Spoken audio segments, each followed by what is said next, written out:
This is a recap of running my first ever marathon at London Marathon 2024 from when I got a grade 3 tibial stress response to completing my first ever marathon. Final, 200 meters. So let's go right back, taking you back to 2023. My first intended marathon was actually the Lisbon Marathon in October 23. I started training for that back in July last year, and as you do with any sort of marathon training, you start to build up the volume and intensity of your runs so you can build that endurance and that speed. I started getting calf pain about 4 to 5 weeks into my training block, especially when I started implementing more speedy and tempo work. And for me, as a physio, I think we're the worst patients because we know and do more of the right things. I try to do my strength training. I try to do my plyos. I try to get 7 to 8 hours of sleep per night. I eat a lot of food. And because I think I do more of the right things, that I can take more training, I'm better than everyone else. However, my body started to say, screw you. Who do you think you are? And unfortunately, my pain progressed from a pattern where it would normally warm up as I start to warm up after a few kilometers, to a stage where there was one particular tempo run around September that the pain became a lot more than what I was comfortable pushing through. And that's when I decided to call it and say, look, I need to get this checked out before I decide to run the Lisbon Marathon. So yeah, that was in September 23. I made the call to get an MRI and unfortunately showed a grade 3 tibial bone stress injury. And because of that, I made the choice to say, look, I'm not gonna do the Lisbon Marathon. Essentially, with a tibial bone stress injury, or a lot of people call them shin splints, what happens is you have your calf muscles. Obviously, they're working really hard when you're running, when you're increasing the volume and the pace. Your calf muscles attach to the inside of your shin bones, and when they contract, they cause a bending force on the shin bone.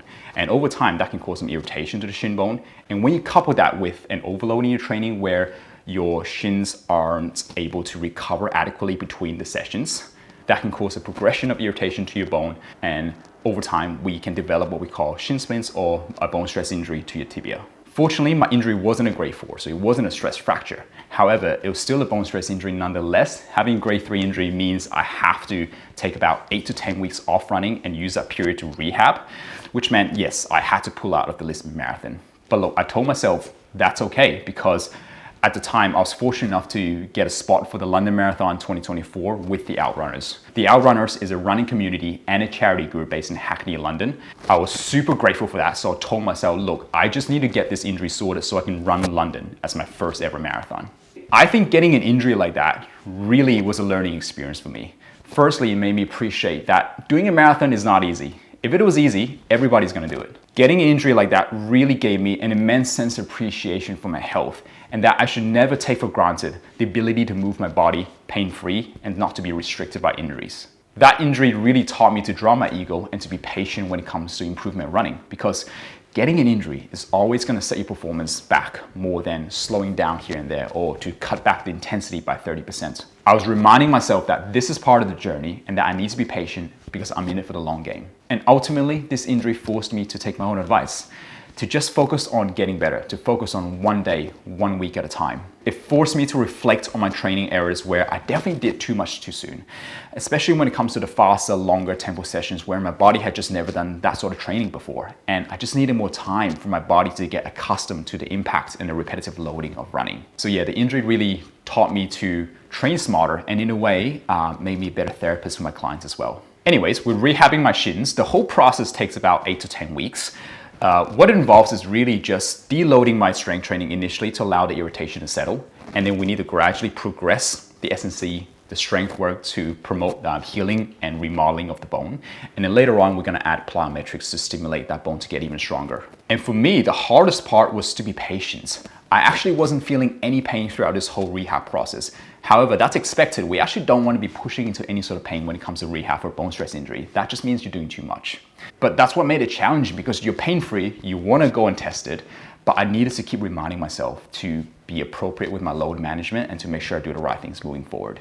Because too often we see people with bone stress injuries, they rest, they become pain-free, and then they jump back into training or running too fast, too soon. And that massively increases the risk of having a re-injury. And I definitely didn't want to be in that position, so I made sure I took the time and I did the work. So after around 11 weeks of rehab, I returned to run. However, I had a few minor flare-ups around November, December that made me have to scale back my running and restart my sort of running program around December, January.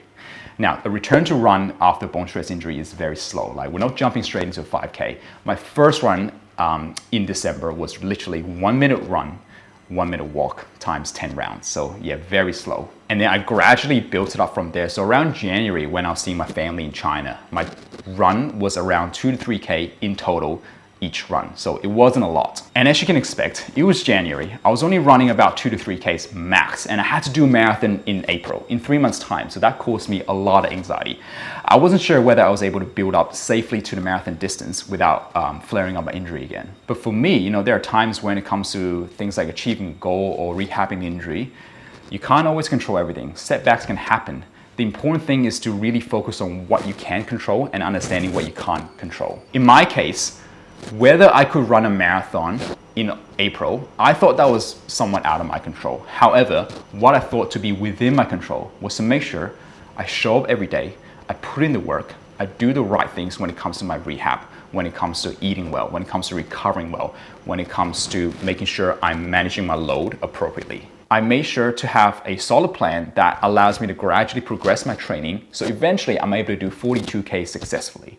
I made sure to stick to this plan and to be disciplined and to be consistent. Whether I was able to run the London Marathon or not, I wasn't too focused on that. I needed to make sure I focus on today, this week, doing one session at a time, one day at a time, 1 week at a time. If I kept all my energy and my focus on crap, you know, like a London Marathon coming up 3 months, can I do it? Can I do it? That would just give me so much stress and anxiety, and I thought, look, that's not worth it. I just need to focus on what I can control. And fortunately, I was able to build up my mileage gradually over the next couple of weeks. I ran my first 10K after injury on the 18th of February, 2 months before London Marathon. I ran my first 20K on 10th of March. I actually ran to Hoko, a cafe in sort of Brick Lane, and I treated myself to a Hong Kong style French toast, and that was really nice. I was really happy with my progress. I managed a 30K long run just about a month before the race, and then I decided to do a 35K run about 2 weeks before London Marathon. However, in that period, I had a little bit of flare up again, and I thought, look, there's no point pushing it. I've done 30K. I need to just be content that the 30K that I'd done a month ago was enough to get me through the finish line in London Marathon. So flash forward, we're on 21st of April and we made it to race day.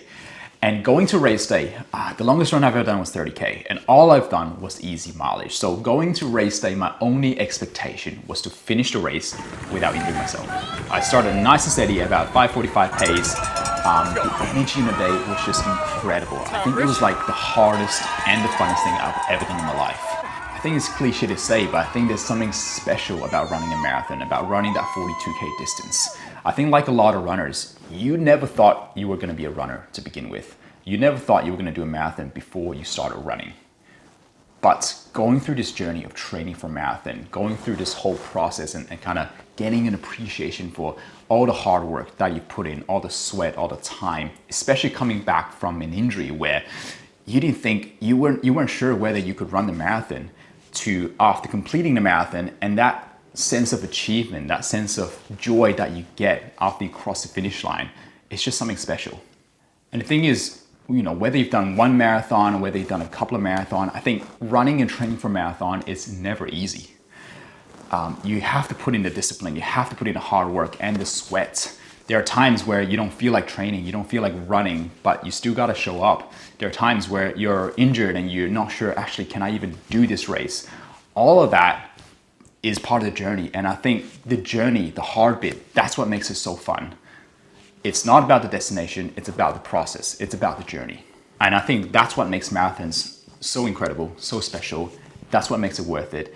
And I think for me, I was super grateful to be able to run my first ever marathon at London, at a major marathon event like this with the Outrunners. It's definitely such a truly incredible experience for me. So that is my recap of running my first ever marathon at London Marathon 2024. If you enjoyed this video, if it gave you any sort of inspiration when it comes to training for that run or going for that sort of goal, or whether you're coming back from an injury, let me know in the comments, share with your friends. I hope you enjoy it. I'll see you in the next one. Peace.